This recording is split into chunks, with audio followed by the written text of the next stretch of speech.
This podcast is for entertainment purposes only and does not constitute professional advice.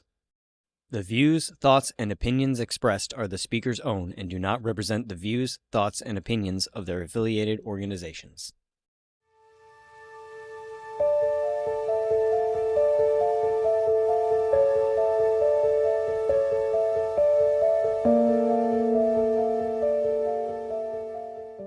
Welcome back, everybody, to Ready to Connect. I'm Lisa. I'm Heather. And I'm Ryan. And we're so excited to continue our Haunted America series with the Southeastern states. We're going to start with Louisiana and go up the Mississippi River, skipping over Tennessee for a little while, and we'll hit Arkansas and Kentucky as well. But before we start on our Haunted America tour, what have you guys been up to since we last saw each other? I have a great story. So it's not even a story, it's a true story. So Saturday night, Valentine's Day night, in the house, watching TV, just hanging out, doing my thing. And I hear this skittering that went from one end of my house all the way across the other end, up the stairs, and then a very loud meowing. And for anybody that knows me prior, knows that I had a cat named Serafina. She was my baby. She had been through everything with me. She was my life.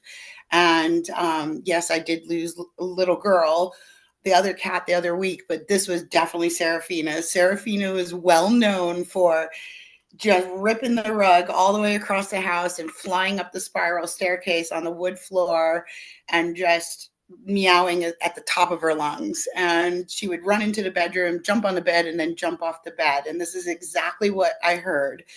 We were just sitting there, and all of a sudden it was Mararo. She was talking away, and you heard this long skittering up the wooden stairs. And it was great to hear from her because it was kind of interesting. And this is how spirit works, right? We always connect when we start thinking about them. And I was kind of sitting in my chair and I was like, wow, I really miss my Serafina. And all of a sudden, boom, that happened. So then we were just kind of sitting, hanging out for a little bit longer. And something else came up and I was like, yeah, I really miss Serafina. And from the kitchen, all you heard was she had a distinct meow when she was excited. And so she definitely came through. She was letting me know she was okay. She's still playing. She's still wandering around and enjoying her spirit life. And it was a great visit. It was a really great visit to hear from her. Great. I love when our animals come back to visit. Me too. You know she's there because you can smell her cat pee. Oh yeah. You could smell. Yeah. She, at the end of her life, she started losing some of her faculties. Yeah. But when she was a kitten, she was very spry and spunky, and she was a Russian blue. So she had a very, distinct characteristics and personality. And cat pee. I was talking about my old cat that visits has the cat pee. So that's how I know she's about. Yeah. Well, you knew Serafina well when you came and helped me out a lot. And yeah, she was a great cat. She was very protective. Whenever Lisa would come over, Serafina would sit directly in the middle of us and she would stare at Lisa like, don't you touch my mom. It was sort of like a couch love seat. And when early on in our business, when we were doing our classes and stuff, got very close so we could look at things. And that said, no use for that. She would worm her way in between. She'd look at me and say, back off. What about you, Ryan? What have you been up to? Well, I haven't really been up to much. I will say something interesting that happened this previous week is I went to our studio office space. I went up to the building and I was going up the stairs, and for our listeners, we have it's like 3 flights of stairs, even though you're only going up two stories, but that's because it's an old building. But as I was coming up around the last round of stairs and peering over into the hallway, I saw a figure, like a shadowy figure type of thing. It was just very brief, and I was like, oh, Could this be Gregory in the hallway? Maybe it was someone else. I don't know. Maybe Gregory's just taking a chance to go out into the hallway. So, but it was just very brief, and it kind of, because I haven't been to the office in a bit. It's been a while. It's like I kind of forgot that I could just walk up there and probably run into a spirit. So like so so it was just a nice reminder of, that there are some spirits there. We know there's at least one named Gregory for our listeners who may not be aware. Yeah, it was pretty cool, a cool experience. But I didn't. I wish I had remembered to take the time to tap in and be like, oh hey, who's this? But I was kind of in a rush, and I was like, oh, I'll probably have to come back and then take the time to talk. But it was still pretty cool. Just kind of someone just standing at the end of the hallway type of thing. So, but pretty cool experience. All right. Well, for me, I had a really great experience. I last Friday was out in Simsbury doing my soul collage round robin, and I had dropped off my last packet, and I decided to check out a store called the Bell and Raven. Have you guys heard of this place? The Bell and Raven. No, I haven't heard of it yet. It sounds cool though. The metaphysical shop. The owner, her name is Isabel Carrington. Lovely, lovely lady. I got to meet and chat with. Was there for quite a while. It's on High Meadow Street in the Simsbury Town Shops if you wanted to go visit. Filled with different kind of, crystals and other metaphysical things that were there. But one of the cool features of this store is where you could create spell jar, manifesting jar, whatever you'd like to call it. And Isabel sat with me for the whole time. I made 3 of them, and it was a lot of fun to do. I learned a lot about the different pieces that went into the jar, whether it was crystal sand or the herbs, and how you could use them for manifesting, and the intention roll that you put in there. And it was just really, really lovely. I put one together that I'm going to give to Heather when I see her later, and I put one together for another friend, and it was just a lot of fun to do. And when you leave, there's this big head of a raven with an open beak, and you write your own intention for yourself and you throw it in the beak, kind of thing, as like manifesting. It was just really a lot of fun to do. It was great to sit and chat with Isabel, very knowledgeable herself. You can get tarot readings and card readings and palmistry there and that kind of stuff. So it could be like a fun day out. And it was just a lot of fun. So I highly recommend a visit to the Bell and Raven. If you're in the area, stop in, see what they have to offer, maybe make a little spell jar. And it was very reasonable, I thought, as far as the price concerned. So definitely check out the Bell and Raven. And next door to the Bell and Raven is a place called Spoonful of Britain, where you can have, it's not quite like a tea shop like what Heather visited in Southeastern, but you can get English breakfast tea. You can get a couple other different kinds of teas, but it's a shop that carries different food products from England. And it was kind of cool to just pop in there and see what's going on. You can have tea with the Queen, they say, and they have a big photo of the Queen on the wall, kind of thing. There's maybe like 5 or 6 tables in there that you could sit and have a cup of tea, or you can get a tea done if you make reservations for it. But it was a fun day. It was really, highly recommend. And, on the weekend, I got to see my sister-in-law and my brother. So it was kind of fun. Yeah, it was a good weekend. Good weekend. Aside from this head cold that will never go away. Good weekend. So are we ready to begin our tour through the Haunted America? Absolutely. Yeah. Absolutely. Start with Louisiana, which is a state I took to investigate because I had the wonderful experience of being in New Orleans with my nephew Tim on our cross-country tour. We did stop into New Orleans. We spent a full day there, and we packed it full of stuff to do. But one of the things we did was a ghost tour, of course, a ghost haunted walking tour through New Orleans, mostly in the French Quarter. We started at a voodoo shop. Oh, wow. Where you would meet, and we start there at a voodoo shop, which was fascinating and lovely. I did not know this. You can have voodoo shops in New Orleans, but it's illegal to practice voodoo in New Orleans. You have to go outside the city limits to practice voodoo. Really? Yeah, and voodoo is not an evil thing. I mean, Right. it's just a philosophy, a way of doing stuff. It's not, considered evil in any way. It was a lot of fun to start there because that was on my bucket list to visit a voodoo shop. So we started there.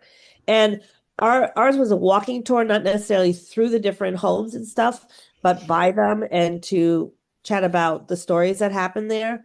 And one of the places, and it's considered one of the more haunted places in New Orleans, was a cemetery. The St. Louis Cemetery #1. I don't know why it's #1, but New Orleans, it's closed to the public. You can't just show up at the cemetery and wander through. The only way to get into the cemetery is to take a tour, a historic to learn about, the cemetery. It's considered the oldest in the city, and it's been added to the Register of National Historic Places. I think the most famous, at least local resident buried at the cemetery is the voodoo priestess or voodoo queen, Marie Laveau, who was considered an amazing healer.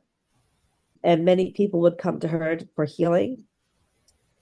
And actually, at her tomb or where her resting place is, people would put like a triple X on there and leave offerings of flowers and stuff like that in hopes that healing would come from her, even from beyond for themselves. So reported there are, your typical cold spots, feeling like you're being followed as you walk through the cemetery.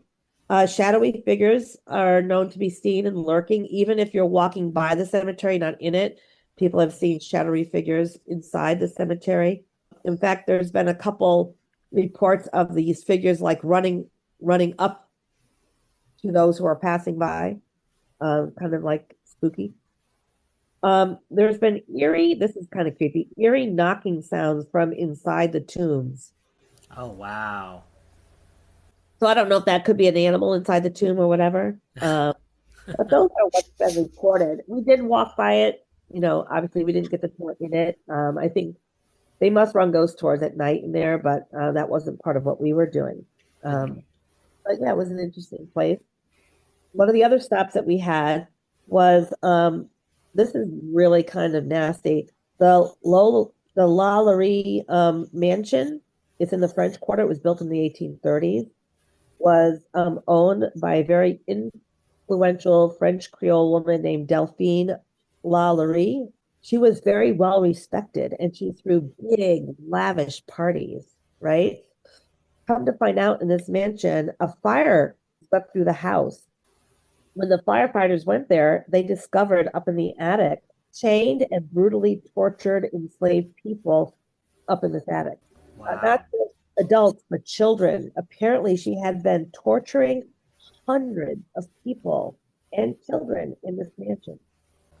Talk about like an evil lady. Here she is throwing these lavish parties, well respected in the community, and then this fire happens, and then her secret is revealed, right? Apparently, she escaped and left and never to return to, face charges or anything. Future owners of the mansion will claim that there is a lot of spirit activities there, that the spirits that were, the people that were tortured there, those souls are still there. And, obviously very tortured. So reports of screams and footsteps. So it's been owned by different people, and mostly owners, as soon as they, move in, they soon leave. So we did go by this house. We stopped for a long time. Most ghost tours will stop. You can't, it's owned, privately. You can't go in. And I remember snapping a ton of pictures, and I just looked to see if they're still in my Dropbox. I know they were on the travel blog that my nephew and I wrote during our trip, but we caught a ton of orbs all over the house, all over the house, a ton of them. That's awesome. Every picture I had all these orbs, large, small, just all over the place. You definitely get a creepy feel through there. When you think about that, how much energy is in that house from tortured kids? Yeah. That's got to be a heavy energy. We thought it was bad with the guy who would lead the people to his inn, murder them, and throw their bodies into the river. That's bad enough. But now you find out about this French Creole woman chaining, adults and children up in her attic and torturing them brutally. Well, having a party. Yeah. What kind of Ugh. people? Crazy. We did Wow. My nephew and I did go to restaurants while in New Orleans, and one of the more famous restaurants that's haunted there is called Arnaud's Restaurant. It's about 100 years old, 100 plus years old. And what's reported in that restaurant are very friendly spirits. So you have Count Arnaud. He appears, of course, the restaurant's named out. He appears in the main dining room. He's usually dressed in a tuxedo, and he's usually seen surveying and smiling at the guests. So if you're clairvoyant, you might pick that up, get that presence of, if you're like me, you might feel like you're being watched, you know, maybe not in a creepy way, but watched. There's also a woman that will stroll through the dining room. She usually wears a hat, and she'll stroll through the dining room and disappear into the wall. So there must have been a doorway there at one point where she's walking through. Maybe that's more residual energy. It's thought that she's probably the daughter, Germaine, I think her name was, of the Count, maybe, possibly. Also reported in there, which I think would be fun to see, is a group of very well-dressed gentlemen at the bar after just, hanging out, having a drink. That's cool. Yeah. I mean, New Orleans is filled with lots of other kinds of haunts and ghosts and things like that. But those were ones that I actually happened to either go into or happen by and have an experience. But some of the other ones that are of course, Louisiana is filled with, as most of these states are, with these ghost stories. One of them is Oak Alley Plantation, which was built in 1837. And it was a sugar plantation. It was also a cattle ranch. It was also part of the Civil War. Apparently, it's named Oak Alley because there's two rows of very large oak trees that create like a tunnel as you're going through there. It's there along the Mississippi River. It was open to the public in 1976. And since it was then opened, these are some of the events that have happened. Ghostly shadows lurking at a window, looking out a window. So you can, as you come up to this plantation house, look at the windows. You might be able to see someone looking out at you. The sound of horse and carriages when there's no horse and carriage there.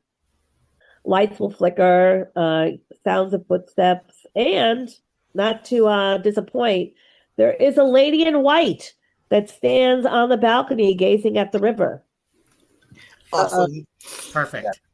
I know, we gotta have our ladies, right? Our ladies. No one really knows if she's the mistress of the house or if she was a slave, because a lot of these plantations, of course, had slaves, looking out over the river. But the most impressive account of spirit activity comes from when there was a tour going on. 35 people, so it's not just one off, 35 visitors on this tour saw a brass candlestick fly across the room right in front of them. Ooh. Wow. Ooh, that's some big telekinesis energy, like telekinetic energy to be able to do that. How much energy is being drawn? Wow, it really used like everybody's energy in the room to do that. Right. And of course, as a debunker or someone who's skeptical, you might think, well, was it on like a fishing line and pulled across or whatever? With 35 people there, someone would have noticed something funky like that. So that's a pretty impressive account, I think. Yeah, I agree. Now, there's all kinds of other event, like the old state capitol in Baton Rouge has its spooky stories too. But I'm going to end with probably one that most people have heard about. If not, you can visit this place. You can actually stay there because it's a bed and breakfast, and that's the Myrtles Plantation. Myrtles Plantation is in St. Francisville. It is a 1796 antebellum plantation house. So, Heather, you would love that. It used to be a cotton and indigo plantation. And in 1835, it got its name as the Myrtles Plantation, obviously because of all the myrtle trees that are on the property. I have like the history of when it was opened and stuff like that. In 1980, I will tell you this part of the history. In 1980, a couple named James and Frances Kerman Myers acquired it. and they opened it up as a B&B. In 1992, Francis wrote a book about all the hauntings that happened at the Myrtles plantation. And then in 1992, that same day, the Moss family buys it and captures a photo of its most famous ghost called Chloe. And I'll tell you about Chloe in a minute. If you fast forward now to into the 2020s, this is a 20 guest room bed and breakfast. It has a restaurant, a coffee shop, gardens, tours, the whole shebang. So it can definitely be like its destination in and of itself, so to speak. But here is a story of the most famous ghost. It has many ghosts and spirits. Obviously, it was a plantation. It had a lot of slaves. So you've got a lot of that energy. You know, you're going to hear the typical things you'd hear in a haunted space, the footsteps, the horse and carriage. It has been reported that you will see kids playing on the porch. You can hear piano music, and also doors will open and close on their own. Right? So here is the story of Chloe. The ghost of Chloe that is said to be here and most active. She was Chloe was a slave. She was punished for eavesdropping. And because she fell out of favor with her owners and punished, in order to get back into good favor, she concocted a plan to bake a poisonous cake. I'm not sure, follow logic, bake a poisonous cake to get the family sick so that she could then nurse them back to health. And that would bring her back into good favor. Of course, as you can imagine, what do you think happens when you bake a poisonous cake and feed it to people? They all died. Yep. Instead, those family members died. And of course, there's been throughout the different people who've owned this place, there's been other tragedies of illness and murder that follow. And so when you go to visit, I think, aside from all the footsteps and the doors opening and closing, one of the things that will happen is that these spirits who are still here, including Chloe, will appear in photos. So you'll take a photo and you'll see like the ghostly shadow or the essence of a face. And also they appear in mirrors. You know, you could see in mirrors. And that's been witnessed by many, many people who take tours there, residents of the Myrtle Plantation, as well as the several TV shows that have highlighted this place as a haunted place. So the Myrtles is one of those places that you can go and actually, much like the Airbnb that I talked about in Maryland, where you can go and actually spend a night in a haunted place. Well, you can go to Myrtle's Plantation and ask for a haunted room. So there you go. Of course, I could go on and on and on in Louisiana, but it's not the Louisiana show. Let's up to Mississippi to Arkansas. What you got there, Ryan? Oh, well, I was gonna say, okay, so can you call them up and be like, "Hey, I want the haunted room"? Like, is that? Yeah, There you go. I'd like to stay in one of the haunted rooms. You'll probably get the response that the whole place is haunted, so it doesn't matter. Okay. Yeah. But No one's gonna get locked in the bathroom or anything, or no? Okay. no, there was no non-believer bathroom. Although I'm telling you, I'm very intrigued by that Airbnb in Maryland. I mean, like, what's Maryland? It's like a 6-hour, 8-hour drive, 9-hour drive. I think we could do it. Road trip. Yeah, sure. Yeah, I think last I checked, it's at least 5 hours. Yeah, we could totally do it. Yeah, do that in a day. That's all. Well, speaking of Airbnb and places to stay, so in Arkansas, I found a couple. I guess they're hotels. Yeah, so we're gonna find some more rooms that are haunted. Oh, there we go. We can go to Arkansas. Yeah, which, to be quite honest, as we keep doing this series, I find it so fascinating that we're finding similar things that people are seeing, hearing, sensing. It's incredible. So I just find it so fascinating, just everything that we're sharing. I also find that, spiritual energy, there's only certain ways that they can make a contact, right? True. And residual energy is residual energy. And a lot of times it's the same apparition or the same sound or smell. But other than that, if it's intelligent, they can only like flicker lights or they can open things or move things, so. Right. That's or true. shove people downstairs as reported last week, right? Yeah, yeah, exactly. Yeah. Yeah, So, who knows? As we're going through this series, maybe we'll find spirits are doing different things somewhere else. I don't know. We'll find out. maybe, maybe. But but yeah, so I did find a hotel called the Crescent. It's in Eureka Springs, Arkansas. It was first built in 1886. It's on top of a hill. It was originally supposed to be a resort destination, but then it just changed through different hands and became different things. So over the years, so for instance, and it's because of some tragedy that happened as well, misfortune. One thing that happened was there was a local stonemason named Michael who fell to his death during construction of the building. They say that today his spirit is said to linger, especially around room 218.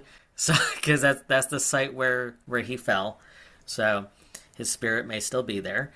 Over the years, like the hotel it changed and they repurposed it to a college for young women. So you may see. I'll tell you about another spirit that some people have seen as well. A woman walking through the halls.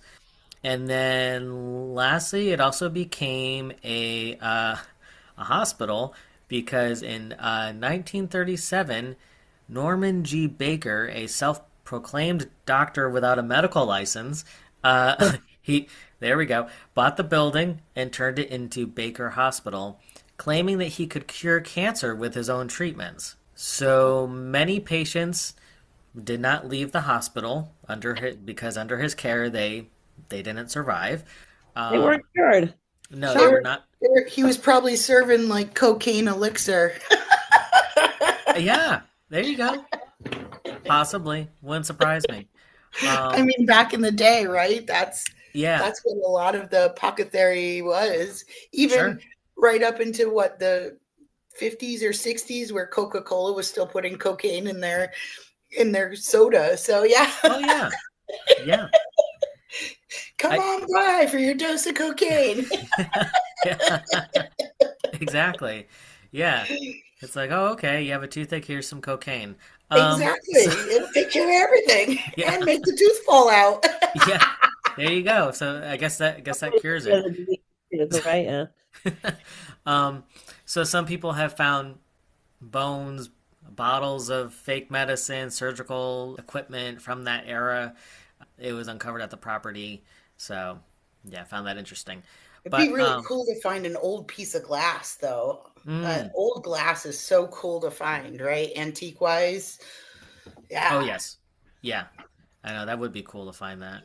Yeah. Um, yeah, Or so, it'll be even cooler for Ryan to find an old coin. Let's stay there on we Yeah. go. plan. Yep. So, Yes. so yeah, whenever we go on these adventures, I'll be looking for coins. Absolutely. I'll be joining you. I got one of those metal detectors. Till Oh, my even arm better. falls off, we could be out there. Yeah, yeah. Oh, we could find a lot of stuff. We got to So, find that penny that's going to make us thousands of dollars. yes, Yes. yes, absolutely, absolutely.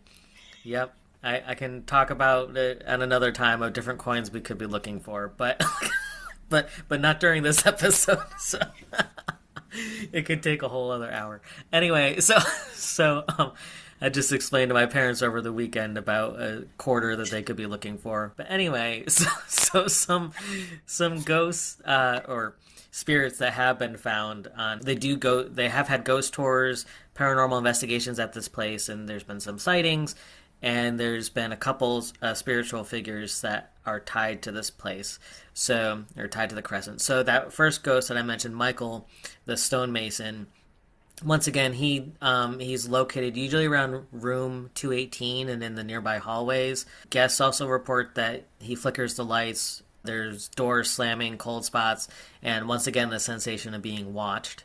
So they're thinking they're tying that to him because it's in that area. There is a woman named Theodora, believed to have been a former cancer patient from that hospital.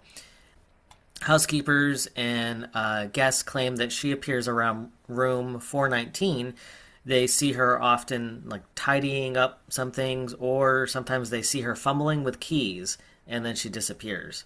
So as if she's trying to get into the room and then disappears. So I found that interesting.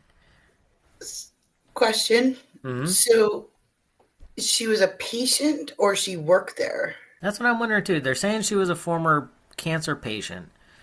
So Why would she have keys to that's the what I'm door? wondering too. Yeah. I'm wondering if there's more to that story. That's what I'm wondering too. Yeah, maybe perhaps she had access to different rooms or Yeah, not normally a patient would have access to right. rooms. So I'm wondering if because she was a survivor, she had a job there. I mean, that we'll have to do a little extra homework on that one Yeah. because I don't know any patients that get rooms to keys for a room other than your own. But nowadays they don't have keys to your room. Right. Right. I wonder if back then did they have keys to their room? I don't know. Absolute, most likely, right? 1930s. I don't know. 1930s, absolutely. But the way you're describing it makes me think she had like a whole ring of keys. So That's what I was thinking. Yeah. yeah, maybe she took some role on after her survival, Mm-hmm. Mm-hmm. to help others. Maybe we'll look into it. Keep See, Yeah. going. my mind went somewhere else. Maybe she stole the key so that she can release people. So Oh, there you go. you Maybe know, maybe she's a Little murder hero. mystery. yeah. So, Yeah, I'll have to look into this more. Visitors have also described seeing a gentleman in Victorian attire in the lobby or the near stairway. Sometimes they actually see dancers in the dining room. There's even like a waiter carrying a tray through the halls. There's also been a nurse that they've seen pushing a gurney down a hallway. Um, so I found that all fascinating, that there's a lot going on. for So, sure. Absolutely. um, but yeah, but once again, related to what you were saying too, Lisa. Yeah, they found like cold spots, footsteps, orbs in photos, um, voices, you name it. Yeah, so that was pretty much it for that. The other place I found was the Arlington Resort Hotel and Spa. Apparently, a lot of hotels are haunted. And so this is in Hot Springs, Arkansas. It originally opened in 1875. It's a city in the centerpiece of Hot Springs. It's a city famous for its hot mineral springs, and it's also gone through like the hotel itself has gone through fires, rebuilds, renovations. Um, there's been a famous guest like Al Capone, and so all types of things happening there. Let's see. So the ghosts or spirits that visitors have seen is a little girl in a pink dress seen in the lobby and hallways. There's a woman in a wedding gown observed on upper floors or near staircases. She's often like seen kind of just staring or moving a bit, and then she just vanishes. Another lady in white. Yeah, Yeah. yeah.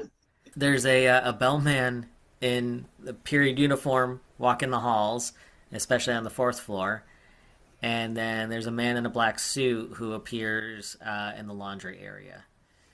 So, and then there are specific rooms that things happen. So in room 824, it's described as the haunted hotspot. Oh, So guests report seeing lights flickering, faucets turning on and off by themselves. Whoa. Yeah, I found That, that. I was like, okay, that's different. and Yeah, how would again, that makes my brain go, how, wow, here are some spirits that are able to gather enough energy to move a faucet on. so Like, I've had that happen actually here in really? my house. Yeah. Hmm. I've had a faucet go on. Yeah. really? No, Yeah. I haven't been privy to that one hanging out with you for the last 13 years, but No, but it was I think it was before I met you. Um yeah, after Pop died. Yeah. wow. That's We had a fascinating. lot of weird things happen. A lot of electronic toys would go on and off, footsteps, and I remember like how did in the bathroom, how did that faucet go on? Like, why is that running? Hmm. Kind of thing. Yeah. Yeah, Yeah. that It's that's different. incredible. It's very different. Yeah. Yeah, and it definitely would make you wonder too. Like, how's that happening? Well, yeah. I mean, like just hearing my cat skitter across the floor is like, oh, hey, even though I've been this way my whole life, right? Like this, still, when certain things happen, you're like, yeah, that's real. But if a faucet turned on in my house, oh yeah, I'd be pulling out the Palo Santo, the sage, the crosses, the goddesses. I mean, like, Really? what are we doing right now? Yeah. I don't know. It didn't really, I didn't find it any more alarming than, all the electronic trucks and stuff in my son's room going off at the same time. You know what I mean? Yeah, that happened when Marcella was a little girl. Toys would just go off for no reason. Some even without batteries in them would go off, but never had never had a faucet turn on. I or definitely would start Sage in the house. I'd be like, listen, we can't do the scare tactic stuff. I don't know. I don't know. It just didn't. I don't know. I guess well, I go off my feels, and I didn't feel like anything threatening was happening. So I guess it just, I just kind of like, oh, pops in the bathroom. Let's turn off the water. Keep it running. What was it, like a dripping, or was it like a full like It running wasn't water? full on shh, but it wasn't a drip. It was definitely on. It Yep. was definitely, I had to turn it off, kind of thing. Hmm. Hmm. Yeah. And like I said, it wasn't like I'm sitting here and all of a sudden you hear the faucet go on. It was more like I was going up through the upstairs and I'm like, and checking the bathroom, like, why is that faucet running? Kind of thing. Wow. That's awesome. That's incredible. So at least you've had experience with this, so that's interesting. Because at first, when I was looking at this, I was like, really? Like they're actually turning the faucets on It and would off? be really cool to like been in the bathroom and that happened. Ah, yeah, That might be maybe a little more startling, you know? sure. I don't know. I don't know. Do you get startled when the lights flicker or when, your radio turns on? Not And anymore. No, kind of I'm just thing. like, So I don't know. I guess I just look at it as another thing that can happen. But maybe if I was sitting there, maybe if I was on the good old commode and all of a sudden the faucet turns on, I'd be like, okay,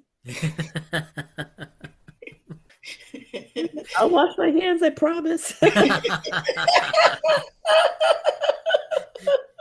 exactly. Yep. Yep. No, I hear you. Oh, that's funny. So yeah, and then also in that room, aside from faucets turning on and off, they see like small items being moved without explanation. So, and I feel like we've covered that in other areas as well. It, I think that happens probably all over the world. yeah.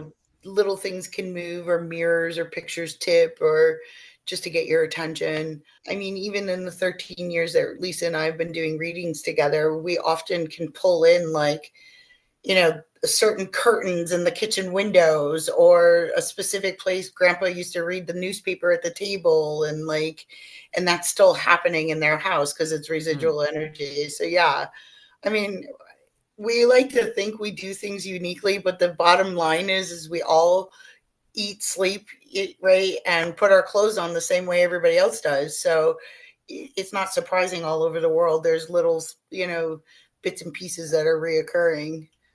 That's true. That's a good point.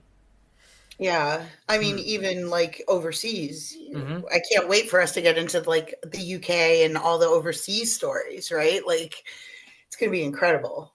I And can imagine. probably not much a lot different than what's happening here in this country. Right, right. Absolutely. But going into another country for investigation, we have to kind of learn some of their folklore and their legends, and like more about that culture, because it's not going to be the same as obviously the Americas. Right, right. That's a good point too. Yeah. Hmm. Yeah. I wish America took a siesta from, 3 to whatever every There you day. go. Do it anyway. Let's do it anyway. Yeah. You rebels. Sorry, I have to go nap. It's 3 o'clock. There you go. I'd have a hard time with that, to be honest, because I don't typically nap, but Yeah, I'm not Right. a napper either, but I could definitely take a siesta. Yep. Uh, So before I forget, there's actually two more things about this place. Tell us. Room 443, that was known for Al Capone's favorite suite. So visitors say if they go in that area, they can smell his cigar smoke. Because I know we were talking about like pipes the other week, but yeah, they can smell his cigar smoke, even though the hotel is non-smoking. So they attribute that to it could be just his spirit lingering there, or Yeah, residual but back in energies. the day, it probably wasn't a non-smoking hotel. I mean, you used Correct. to be able to smoke in a hospital back in, early era. Like, Right. our health regulations have come a long way. Yes. Yep. So Yep. I wouldn't doubt that he was. And from knowing some of Al Capone's history, um, he he was a very dominating figure, and he was very pampered, even right Hmm. down to when he was in jail. He was pampered. He had his own cell, he had his own desk, he had his own chairs, and like he was a very pampered man due to him being a lead figure and as a Hmm. mobster. Well, So wasn't his cell in the Eastern State Penitentiary, the one in Philadelphia, right? yeah, Yeah. yeah, he died from syphilis there. Mm. Yeah, he essentially at the end of Al Capone's life, he was essentially like completely crazy from syphilis, Hmm. which he had passed to like millions of women. Um, it's great. So hopefully, when we go to his room, we're not going to get like spiritual syphilis because I don't want to handle it. Nah. Uh-uh. Nope. Oh Nope. my word. Oh I'll, my I'll word. take smelling the cigar smoke over that. Yeah. Yeah, I'll take the cigar Yeah. smoke any day. Yeah. Yeah. Sure. Oh my word. And then I found this is the last thing I'll share about this place. So aside from faucets turning on and off on their own, they also had elevators appear to move and stop on their own, especially on the floors where there's activity. So That's awesome. yeah, That's awesome. That I yeah, would love to see because I'm sure it's those old cage kind of elevator where you have Yeah. to Like snap at the door. Red Lion Inn, they have that kind of old elevator. Yeah. Oh, that'd be so cool to be standing there and just have that. Oh, yeah. And then hopefully clairvoyantly, like see the spirit come off. That would be fantastic. that would be incredible. Yeah. So found that fascinating. I'd be curious if any of our listeners have ever gone to these places and if they've experienced something like that. I mean, or maybe if they've experienced elevators moving and stopping on their own somewhere else. Like that'd be cool to hear about. Yeah, would be. Would be for sure. Especially the old elevators that were all weighted, so it's not mechanical, Hmm. those Yeah. weighted, the old fashioned were all weighted and pulley toward, with pulleys and everything. So if it's moving, that's pretty. I'd like to witness that definitely. Yeah. I goosebumps just thinking about And it. and the fact that it's also like stopping where, then as you said, like if a spirit gets off and going wherever to their room, that's pretty cool. So Yeah. I've been on elevators. Okay. I've been on elevators in different hotels where you get on and it stops. The door will open. Nobody comes on and nobody gets off. And then it closes up and it continues on. You have to wonder. All right. Hmm. Who pushed the button? Yeah. Yeah. Or did someone catch it? I always figured somebody else took the stairs instead of waiting or whatever. Right. But you make me think, like next time I'm staying in a hotel, even, it's funny, all the places that are haunted, all these old places, right? I want to find a place that was built in the, 2015 or 2020 and is haunted. Hmm. Well, the only way you're going to find that is if the land was haunted and they didn't disgraced it building the proper, building the hotel, or a Yeah. tragic accident happened there prior to the hotel going up. I don't And know. That's a good question. We're going to have to do some research on that too. like, is there anything recent built that is considered haunted, do the spirit? And I would love to find a place aside from this Arnaud's restaurant where there are happy ghosts. I want to go into a place instead of feeling gloom and doom and someone watching you, that there's a party going on and it's all fun and Yeah, I'm down. yeah. Totally. Yeah. But yeah, That, it makes me think like, okay, all those times I've been on an elevator and it's happened more than once. The doors open and then shut. Nobody gets mhm. on, nobody gets off. And the from what I what I remember, it's usually when I'm coming down, there's nothing on, like the button's not pushed, like the floor's not pushed. So in my mind, it's somebody on that floor that pushes the button for the elevator to stop so they can get on.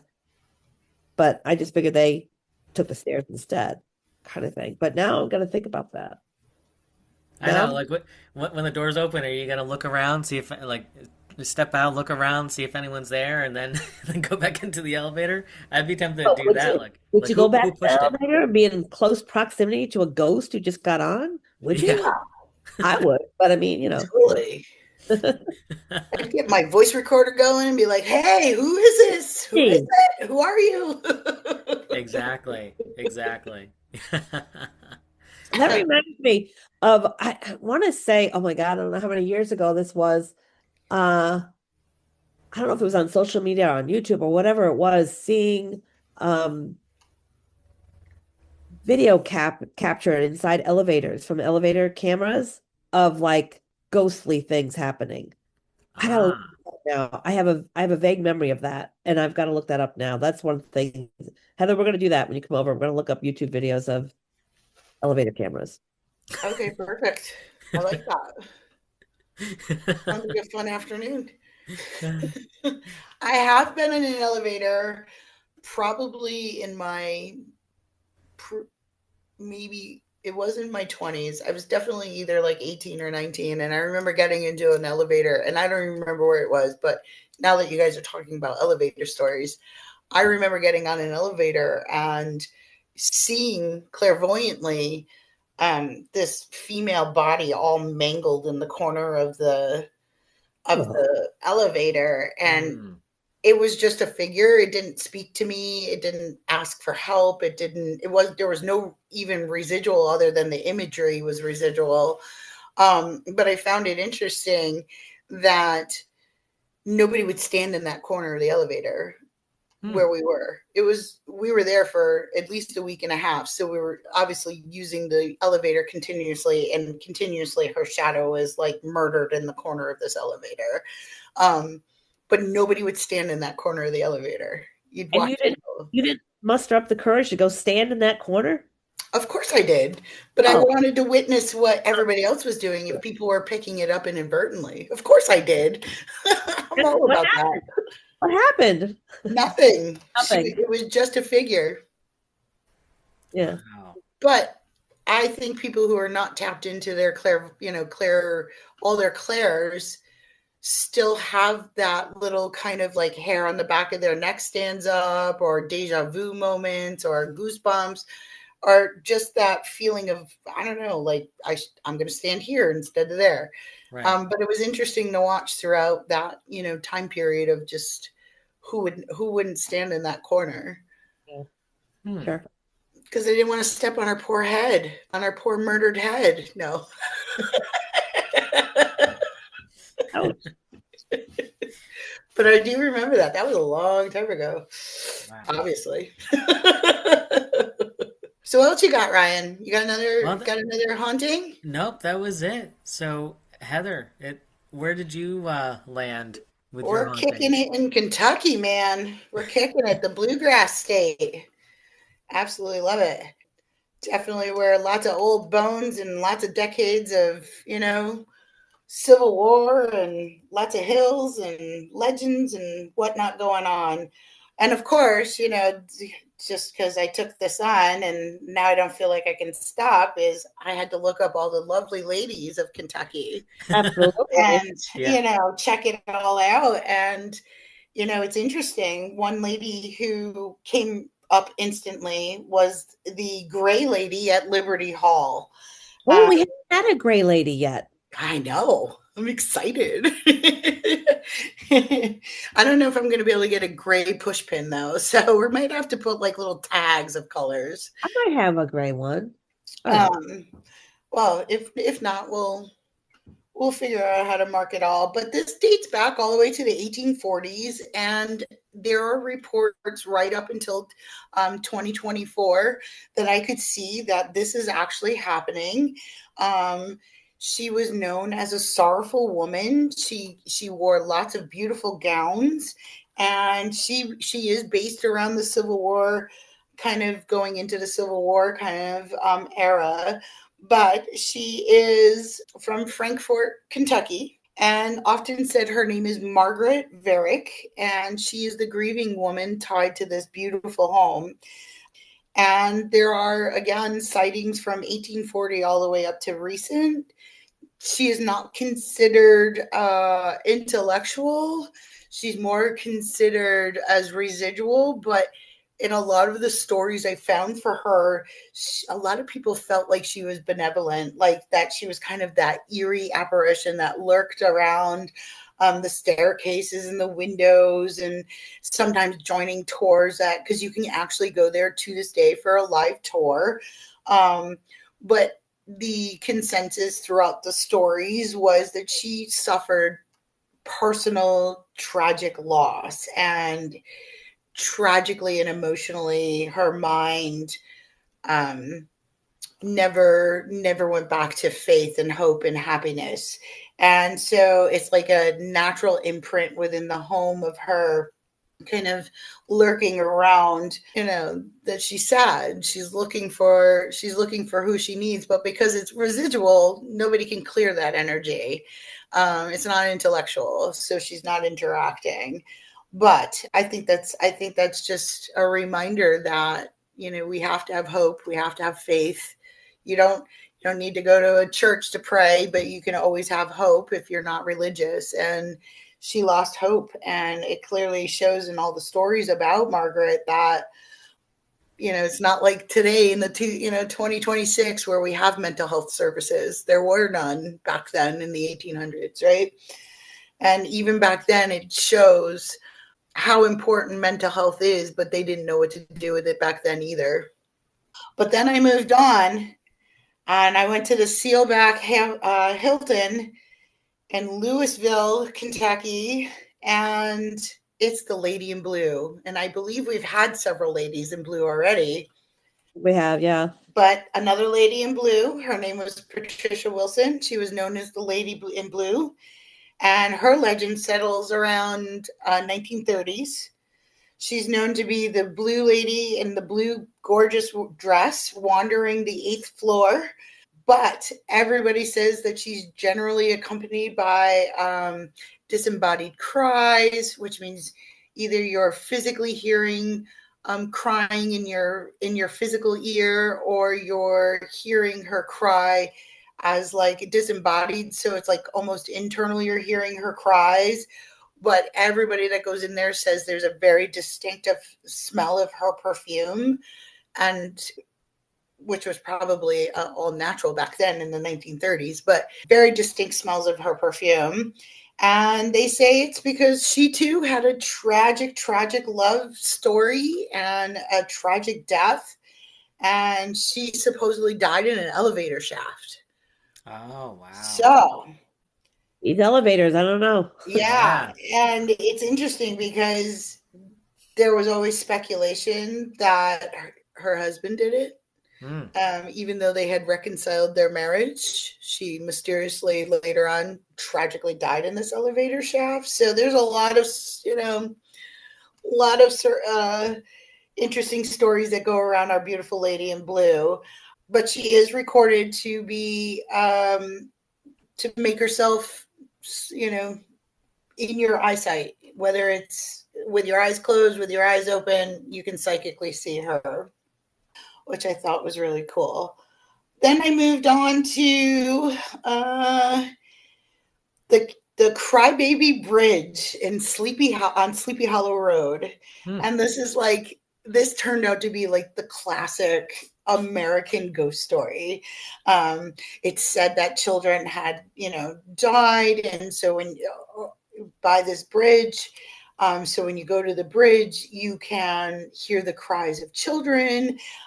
You hear echoing under the bridge. And apparently there's a deeper tragic story, which I didn't have a chance to really dig up. So I'm going to look into that a little bit more. But I don't always like to look up tragic stories. I want to hear the happy ghost stories. So I know. Tragic, you can find a tragic anywhere. Let's get the happy one. Yeah, I want the happy ones. But apparently this is Kentucky's version of Sleepy Hollow. And there's lots of eerie sounds reported, which, again, I'm gonna go throw out the skeptics, the skepticism there because I haven't been there. Is the eerie sounds actually the bridge creaking? Because bridges do creak, right? Are the cries, laughter? Or are they cries of sorrow? And why are they echoing? So there must be some form of water, which water is a fantastic conduit. So in the spirit world, so there's a lot of legend that I couldn't clear up about this one. But anything involving a child, you wish them well, you send them prayers, and hope that maybe their tragic story can be healed. But it doesn't sound like that. Then I moved into the old Talbot Tavern in Bardstown, Kentucky. It was built in 1779. So this place has history, of course. Maybe even history that's not documented. I love that kind of stuff. But this is one of the oldest structures in the area, and it is said to host a gallery, which I found that's a great word to use when describing what's going on in the building. And it's a gallery of spirits, including Jesse James is said to be seen here. Wow. Yeah, that's cool. And a mysterious woman. So I don't know. Sounds like Jesse James had a little love affair going on with someone. I don't know much about Jesse James' story. I've seen some documented information about Jesse James, but yes, the mysterious woman who is still seen in the tavern today. And it is reported that you will hear marching of soldiers. You will hear the old time travelers with the pewter cups on their belts. So when they went into the tavern, they could set their cup on the bar. And it's said that, throughout history, spirit has left their mark there. And the spot is actually located behind a historic inn. So you can go there, you can stay there, and maybe even pull up your pewter cup and have a cuppa. I don't know. But anybody that's been there, I'd love to hear from any of these stories that we've heard throughout, Lisa, Ryan, and myself. If you've been there, please fill in some gaps for us. I find it fascinating. So there were a few more other stories, but I couldn't find some really good details about it. So in closing, there was one more woman. She was the lady in white. She was the woman in white, and Gahuli Hollow in Grayson, Kentucky. Local accounts describe her as a woman in white roaming the woods near a burned farmhouse. And so I can only imagine that she must have lost her home due to a fire, massive fire. And they local legends say that the image fits that typical white lady ghost lore, where she's moaning, she's walking around the property, she's howling, she's sad, she's looking for, probably most likely, her family, if it was due to the farmhouse burning down. And there wasn't a whole lot that I could pull up about it, but seeing how we're doing the ladies in colors, we have to add her into that one. Absolutely. Yeah. I don't know about you guys. I know, Heather, you were focused on the ladies, but I don't know, Ryan, when you were looking in Louisiana, there was a ton of cryptids talked about. Yeah, I'm looking forward to doing a cryptic series. Yeah. We're probably gonna have to do a whole series. You're right. There were so definitely. There's cryptics everywhere, and I just love cryptic stories because I've actually never witnessed a cryptic kind of haunt. So no, I've never run across a cryptid either, I don't think. I don't believe I have. I don't know. How about you, Ryan? You ever find yourself in the presence of a ghoul or a unnamed animal? I don't know. Not yet, no. I don't count that, the energy that I caught on camera in Ireland to be cryptid. That was more spiritual, elemental, but these and it was funny because one of the ones in Louisiana was called Grunch. And I'm like, oh. Well, stay tuned for Grudge in some part of our series coming forward. But the ladies are fascinating. Have we had a lady in purple? I want a lady in purple or I violet. think we did, actually. Did we? I don't remember one. No, maybe it's been blue. Yeah, we I had don't know. We've had white, blue, pink, green, red, black, and gray. yeah. You have such a good memory. But we need a lady in purple. We need a lady in gold, a lady in silver. We need a polka dot lady. Ooh, ooh, that Ooh. would be fun. Lady in orange. We haven't had orange or No. yellow. Nope. Yeah. Oh. So we need to find more of the ladies in different colors, and then also apparently we have to find Casper the Friendly Ghost. Yes. So- Oh, I see them all the time. Casper's great. But I did a quick Google search, and we have not yet to get to this state. So stay tuned when we do get up to Utah and the Rio Grande, we will talk about the beautiful lady in purple. She came right up, actually. So more to come. More to come, more to come. And for all our listeners out there, just know that we are, if you're in the Connecticut or close to the Connecticut area, we will be at the New Age Fair, March 29th in Wethersfield. You can look for more information on that on our social media accounts. And we are also doing a live taping on May 4th here in Coventry. Check out, Coventry, Connecticut. That's right, because there is one in Rhode Island. Check that out. You could check out, register for that on either the Serenity Grove Wellness Center website or the Artist Haven Media website, and register for that. We'd love to have you come out and see it. And if at any time you have a haunted story or something you'd like to share with us, you can reach out on ready to connect podcast@gmail.com.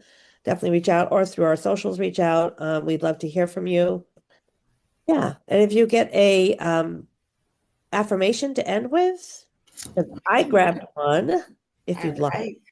I also want to say, for anybody that doesn't have email or is not able to articulate the ghost story or folklore that you know of in writing, please feel free to pull up serenitygrove.com and use our toll-free number, and one of us will be happy to hear your story and mention it here on the podcast and give you credit for and kudos for it. We look forward to interacting with all of our listeners, so it's fantastic. So in honor of Valentine's Day that passed, I have a affirmation for self-love, but not your typical "I love myself" or "I forgive myself" or "I am enough." Want it? Here it is. I give myself permission to be myself. Oh, how freeing that is. I know. That's a good So one. often we take on roles that other people want us to take on or expectations of others, but I give myself permission to be myself. I like that one. And that is such a great affirmation, because I think in our early years of life, we spend our lives, some people, not all, people pleasing or doing things to conform because we were raised a certain way, to behave a certain way, dress a certain way, talk a certain way, right? And here's permission to just be authentic you. Just be the best version of yourself. And if Right. people don't like it, don't talk to me. If people don't like the way you dress, they don't need to look at you. Like, that's very self-empowering. Be authentic. Great. Being very free. So anyway, we all three of us look forward to connecting with you next week.